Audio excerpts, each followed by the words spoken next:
Felicitous greetings, fellow fanatics.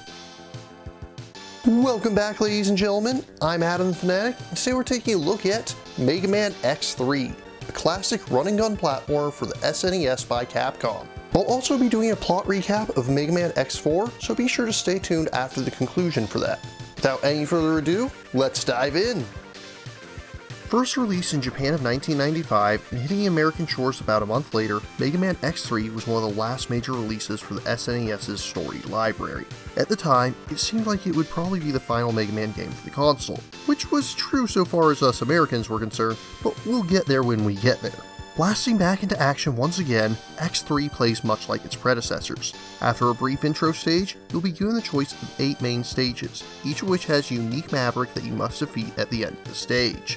Whenever you complete one of the 8 main levels, you'll gain a special weapon from that level's boss, which you can then use to defeat other bosses, each of which is weak to one of the weapons from another boss. As with the first 2 X games, you'll be able to find a heart tank in each stage to increase your maximum life, 4 sub-tanks which you can fill with excess health pickups to use when you need it, and of course, 4 armor capsules to give you permanent power-ups. This time around, each ability is sort of an upgraded version of its X2 counterpart. The leg armor once again allows you to dash in midair, however, this time you have the added ability of being able to dash straight upwards. The arm parts once again allow you to charge your Buster Shot at a level beyond its normal limitations, and also allows you to charge special weapons. This time, however, you can charge up 2 Buster Shots at once, and if they hit one another, they'll form into a special spread shot that hits in a wide arc. The body armor once again reduces the damage you take by half, and now creates a temporary shield that briefly protects you from an additional 25% of damage if you get hit again shortly thereafter. Finally, the head parts, let's be honest, are as useless as ever. Okay, maybe not as useless. When you first enter the stage, it'll show a very rough map of the level, as well as any hidden items you've yet to collect. Additionally, each armor part now has an enhancement chip hidden. You can only equip one of these. I know, we'll get to that in a moment. The foot chip will allow you to dash twice before touching the ground, while the armor chip will further enhance the shield's defensive power.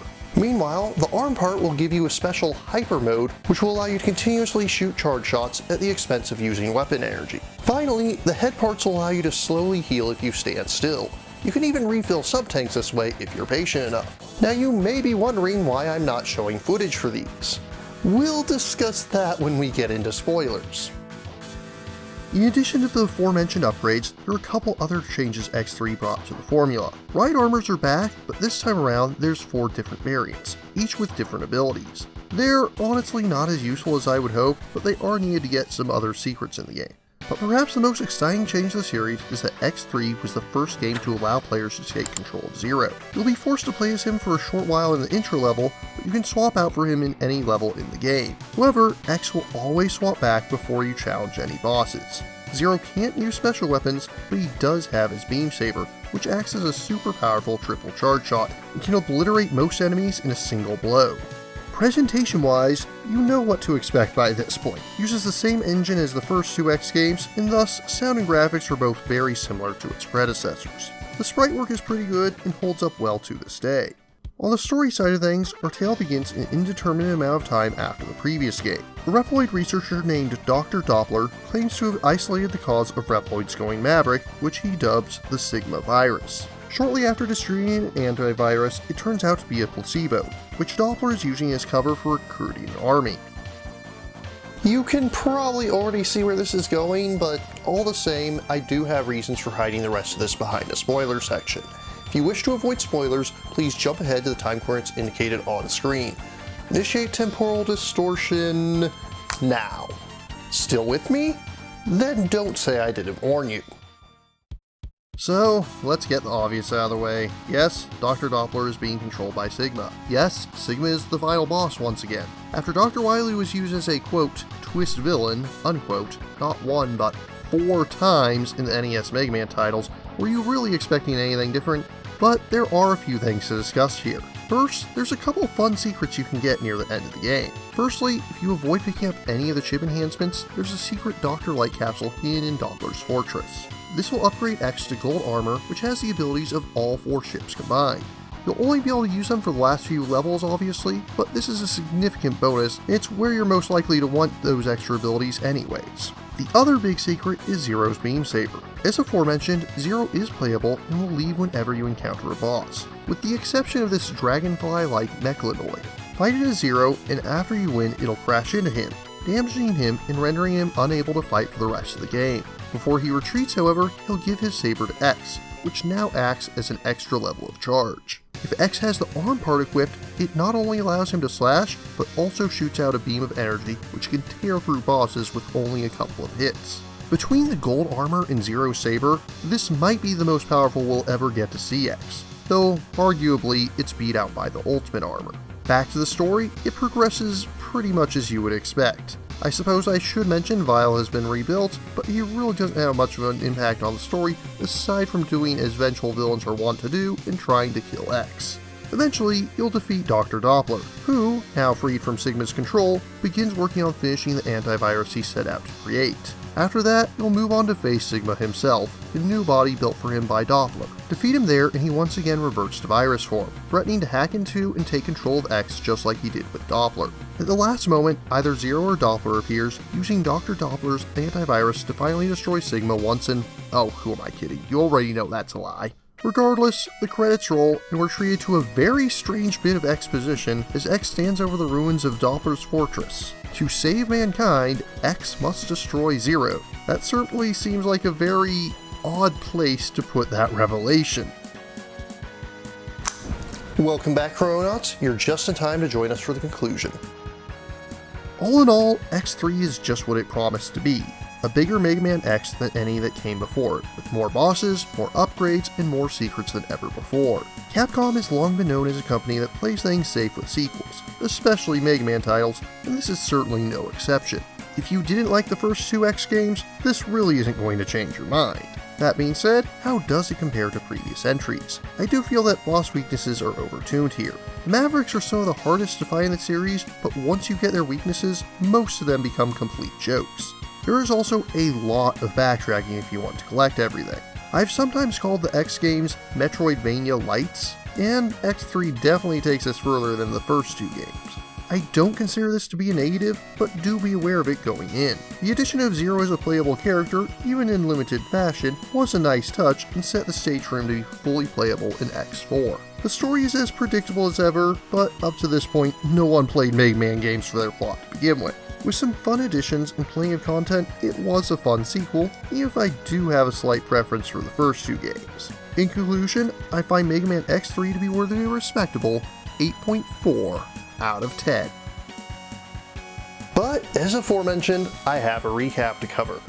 When I initially reviewed Mega Man X4, I didn't go into the story because, as aforementioned, story really wasn't the point of the Mega Man series up to this point in time. However, what I wasn't thinking of at the time was that X4 is where this slowly started to change. Although it's not a complicated plot, it is important to understand parts of it going forward into the series. The rest of this video can be thought of as a spoiler section for X4. If you wish to discover the story for yourself, go ahead and stop here. At the onset of X4, you're given the choice to play as either X or Zero. X really doesn't have anything special going on during his version of the story, so I replayed the game as Zero to refresh myself. Just as X3 ended with weird exposition, X4 opens with it. With Zero having a dream where Dr. Wily basically complains that Zero is supposed to kill X rather than befriend him. And part of this is probably because of the terrible voice acting in the English dub, but I swear he sounds more like a disappointed father than a diabolical villain in this scene. After him, he is my nemesis. Our rivalry is what gives me motivation in life. Regardless, we soon find that Sigma is back and manipulating a political group known as Repliforce. Repliforce are a group of Reploid separatists that want to break completely away from human society and form a nation comprised solely of Reploids. Not long thereafter, a Repliforce commander named Magma Dragoon destroys a floating city and crashes it into the surface below. As such, the Maverick Hunters order Repliforce to disarm so that they can conduct a thorough investigation. Colonel, the second in command of Repliforce, refuses, so X and Zero have to fight against each of the Repliforce commanders. All the while, Colonel's sister, Iris, clearly has a thing for Zero and even prevents the two of them from fighting, skipping the mid-game fight that you have to play in X's story. However, once all Repliforce's commanders are defeated, the remnants of their army make their way to a spaceport where Colonel and Zero duel to the death. While Zero does have a habit of dying, he seems to have the upper hand this time. but this clearly breaks Ira's heart, so she engages Zero in battle once upon the space station, which leads to one of the most infamous pieces of voice acting in video game history. Ah! No, this isn't happening! There's no reason for me to go on. What am I fighting for? Eventually, X and Zero make their way to fight against Rebel Force's leader, simply known as General. After General's defeat, it appears someone has activated the space station's primary weapon and aimed it at Earth. We don't know exactly how powerful this is, but all the same, the duo rush to stop it, challenging Sigma once more. But not before Sigma reminds Zero of the truth of his origins, with their roles reversed with Zero as the dangerous Maverick and Sigma as the leader of the Maverick Hunters. After they fight, Sigma reveals that it's too late, that the cannon is already primed to fire. In a final effort to make up for being manipulated, General uses the last of his strength to ram into the cannon and destroy the space station. As they're headed back to Earth, X makes a request of Zero. If he ever goes Maverick, he wants Zero to be the one to pull the trigger and take him down. As I mentioned in my full review of Mega Man X4, this is the point where it felt like Capcom wanted the Mega Man series, or at least the X series, to have a more mature plot. And the themes and structure certainly do show that an effort was made, but ultimately I think they missed the mark. If you're interested in playing Mega Man X3 or X4 for yourself, the easiest way to do it these days is through the Mega Man X Legacy Collection, which is available for PC via Steam as well as all major consoles. If you're interested in purchasing or learning more, links are included in the description. But what about you? What do you think of Mega Man X3? What's your favorite of the SNES trilogy? If you have any questions, remarks, or opposing points of view, leave them in the comments down below. And don't forget to like, share, subscribe, and ring that bell. If you really enjoy my work, please consider funding my channel on Patreon. Until next time, farewell, fellow fanatics.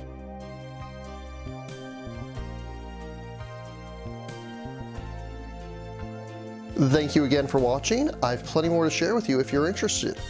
You can click up here above my head to subscribe to my channel. You can click over here on my monitor to see the most recent video that I've worked on. Or if you prefer, you can click up here to open this mysterious vault and see what video that the YouTube algorithm has picked just for you.